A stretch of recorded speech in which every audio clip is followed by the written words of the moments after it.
181 years ago, in Stratford, Essex, the eldest of 9 children was born. He was a graceful and effeminate boy, liked to paint and sing. He excelled in school without much effort, but was still well-liked among his peers. And in the words of Seattle poet Melinda Mueller, this boy had poetry in his head all the time. His name was Gerard, and he was going to become one of the most important poets of the 19th century, someone so admired in the modern day that I hardly had to look far to find people willing to sit down and talk to me about his life and his work. And he would never live to know it.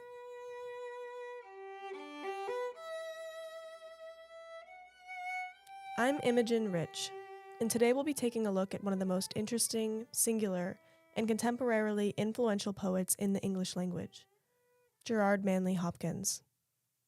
I sat down with 2 Hopkins enthusiasts, one a poet, the other a professor of poetry, to ask, who was he? What makes him so important to this day?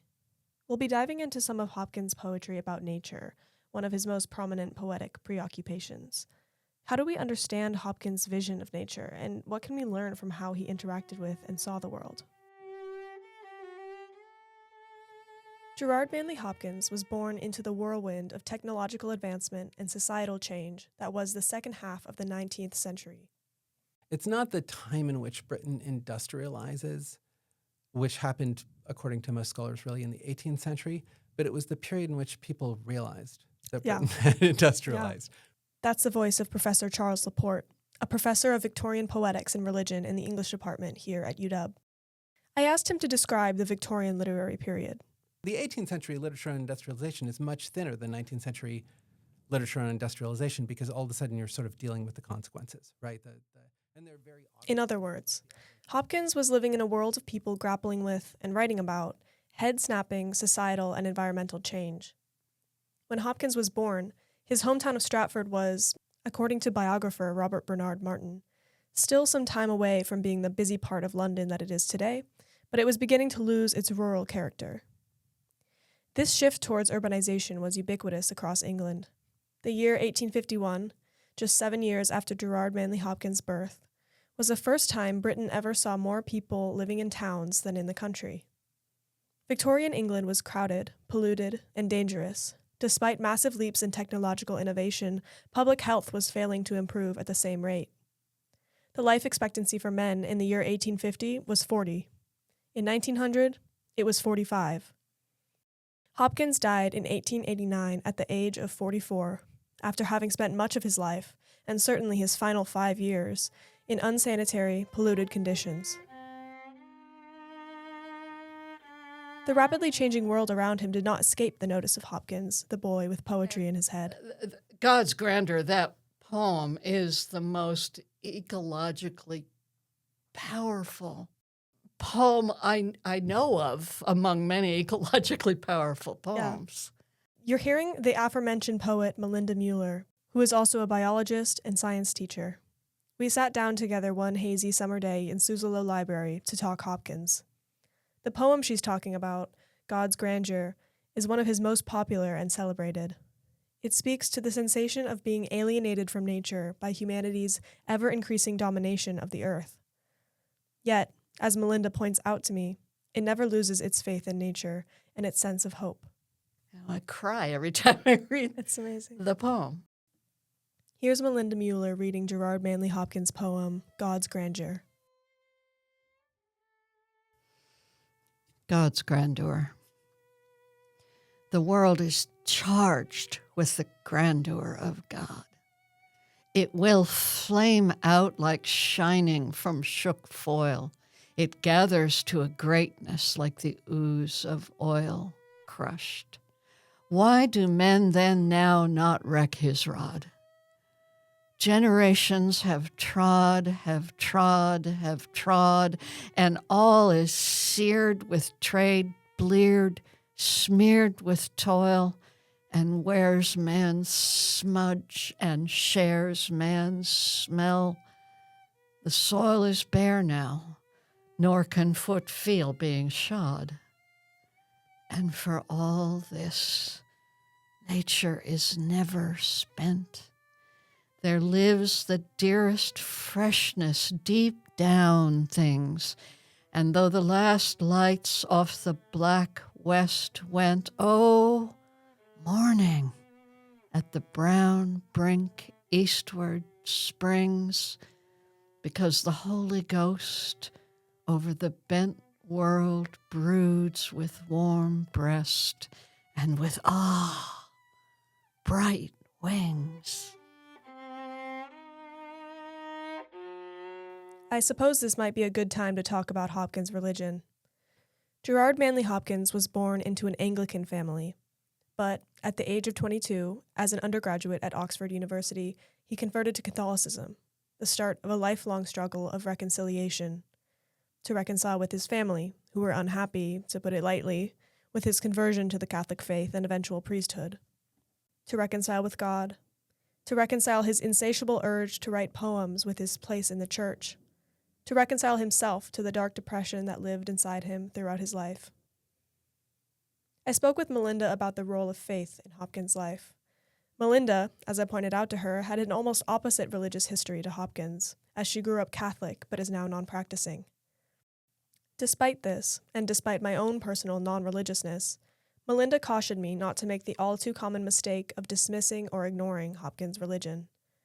Instead, she pointed out that his faith was in fact the lens through which he saw and understood the world around him, the key to his deep and abiding love for nature. I think you do Hopkins a disservice if you don't take his religion, his beliefs, as heartfelt, hard-won, and intellectually rigorous. Mm.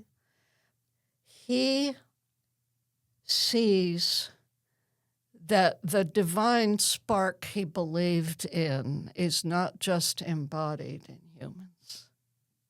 Yeah.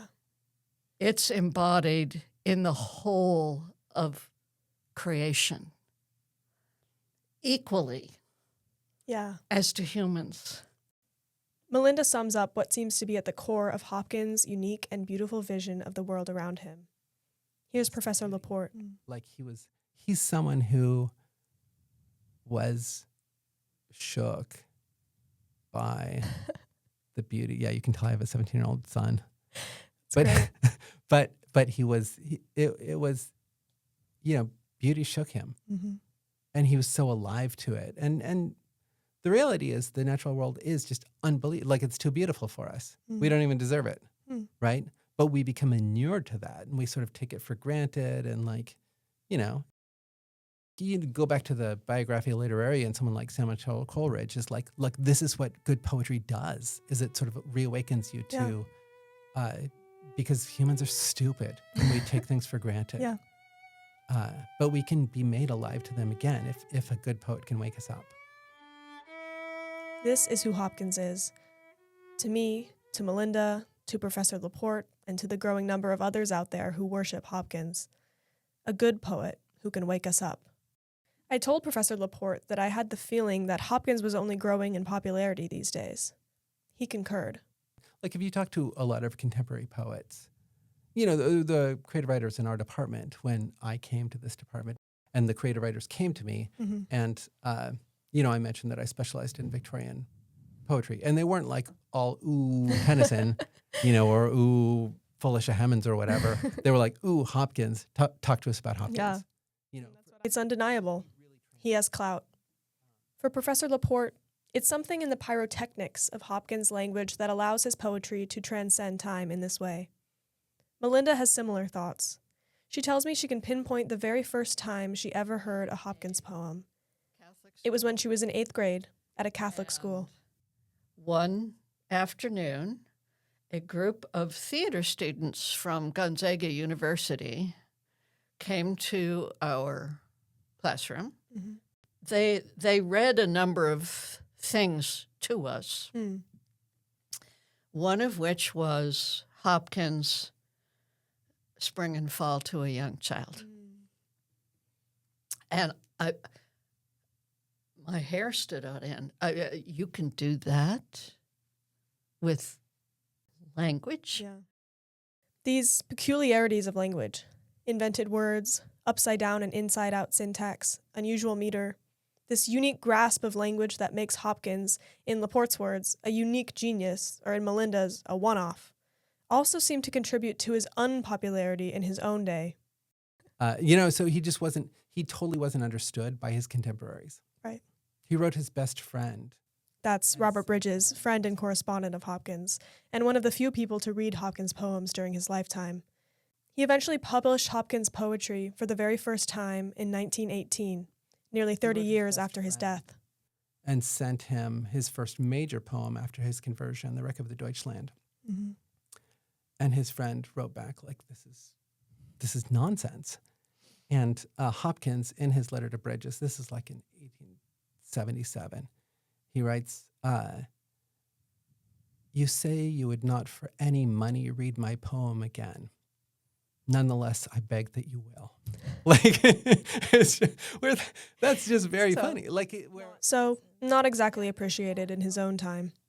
But something happened soon after Bridges, finally, published a collection of Hopkins' poems in the 20th century. But then, when Hopkins was rediscovered in the modernist era in the 20th century, people went nuts. Where Bridges, the guy who said he would not for any money read his poem again, publishes it in like 1918, and the modernists go nuts because they're like, look, he's a modernist, avant la lettre, right? That he's. Don't worry.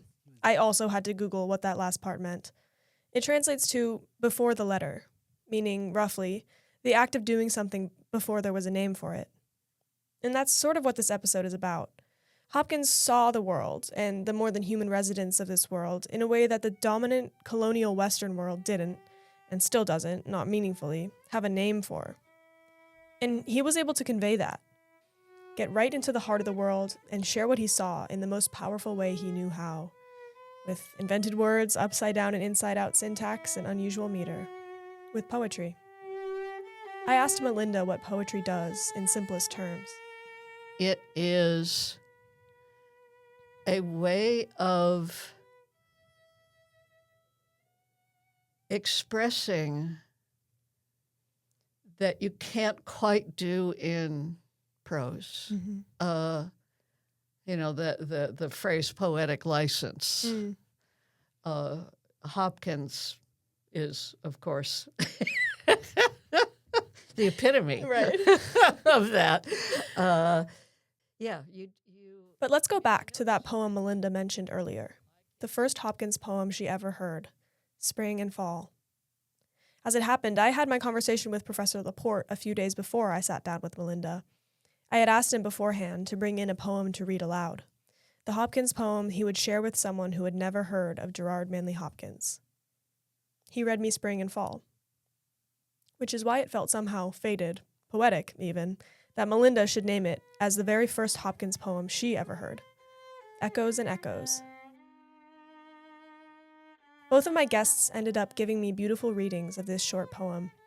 Here's the voice of Professor Charles Laporte. Spring and Fall, to a young child. Margaret, are you grieving over Golden Grove on leaving? Leaves, like the things of man you with your fresh thoughts care for, can you? Ah, as the heart grows older, it will come to such sights colder by and by. Nor spare a sigh, though worlds of one would leave me a lie. And yet you will weep, and no I. Now no matter, child, to name. Sorrow's springs are the same. Nor mouth had, no, nor mind expressed, what heart heard of, ghost guessed. It is the blight man was born for. It is Margaret you mourn for.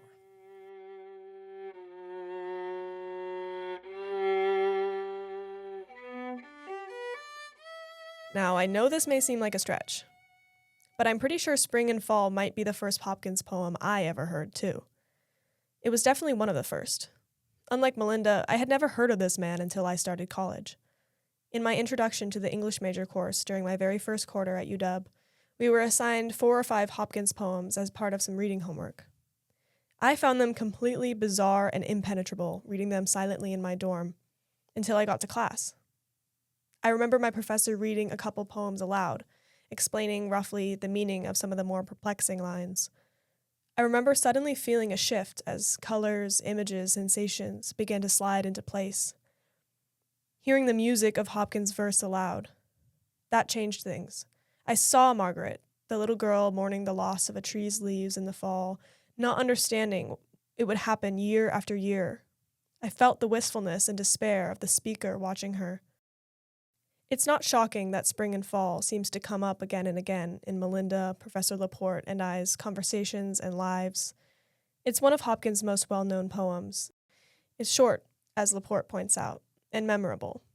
But, like the best of Hopkins' poems, it lends itself to endless revisiting. You can live inside spring and fall. You can just keep going into what he is saying. Yeah. And they do come to you differently on rereading. Yeah. What I took from spring and fall as an 8th grade adolescent and what I take from it now, I mean, there's plenty of overlap, of course, but it has changed over the course of my life. Likewise. What might one understand about the world from living inside a Hopkins poem? Robin Wall Kimmerer, indigenous Potawatomi scientist, professor, and writer, describes the concept of a grammar of animacy in her celebrated book, Braiding Sweetgrass. English, she explains, does not have the vocabulary for talking about the animacy of each thing in this world in the same way that Potawatomi and many other indigenous languages do. In English, non-humans are not a who, they are an it. She says, saying it makes a living land into natural resources. If a maple is an it, we can take up the chainsaw. If a maple is a her, we think twice. Our colonial Western understanding of the world around us flattens and deadens our non-human neighbors, making it easier for us to exploit and ignore them. In his own way, Hopkins was fighting a similar fight with his language in his poetry against the destructive attitudes towards nature that he saw reflected around him. In March of 1879, Hopkins returned for the first time in 16 years to a place very dear to his heart, Oxford. In particular, Hopkins' journals tell us that there was a specific tree-lined path along a river near the small village of Binsey that he was enamored with and frequently walked down in his college years. Upon returning there in 1879, Hopkins was horrified to find that all of the poplars along the path had been cut down. That very evening, he sat down to write this poem, read here by co-president of the UW Poetry Club, Evie Lucas. Binsey Poplars, Gerard Manley Hopkins. Felled 1879. My aspens dear, whose airy cages quelled or quenched in leaves the leaping sun, all felled, are all felled, of a fresh and following folded rank, not spared, not one that dandled a sandaled shadow that swam or sank on meadow and river and wind wandering, weed winding bank. Oh, if we but knew what we do when we delve or hew, hack and rack the growing green. Since country is so tender to touch, her being so slender, that like this sleek and seeing ball, but a prick will make no eye at all. Even where we mean to mend her, we end her. When we hew or delve, aftercomers cannot guess the beauty ben. 10 or 12, only 10 or 12 strokes of havoc unselve the sweet especial scene. Rural scene, a rural scene, sweet especial rural scene. Unselve. That is how Hopkins describes the felling of these poplars, still so precious to him after a decade and a half of his absence. It's unclear why the poplars were unselved. Hopkins himself didn't seem to know or particularly care about the motivation behind their killing. He only knew that they had been alive, had peopled his life, and now were dead. And the most extraordinary part is what he did with that knowledge, immortalized it in poetry. And for Hopkins, who truly did believe in salvation, Yeah. there is a sort of resurrecting act in, Binsey Yeah. poplars. You know. The trees that were felled now live inside this poem. being read nearly a century and a half later. Echoes and echoes.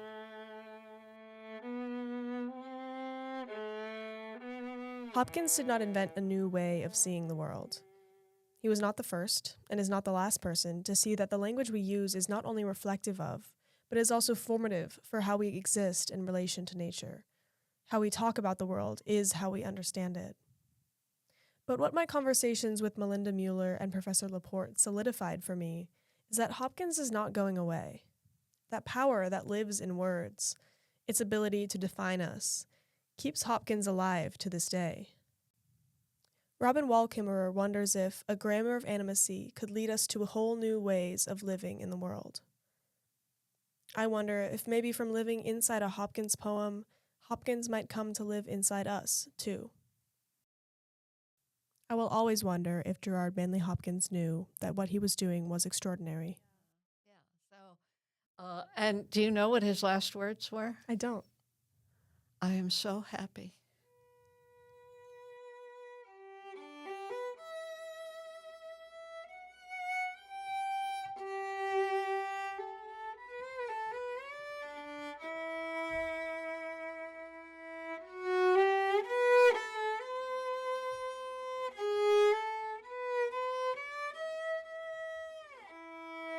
Special thanks to Melinda Mueller, Charles Laporte, Evie Lucas, Emily Hoodenpyle, and Annika Johnson for being a part of this recording.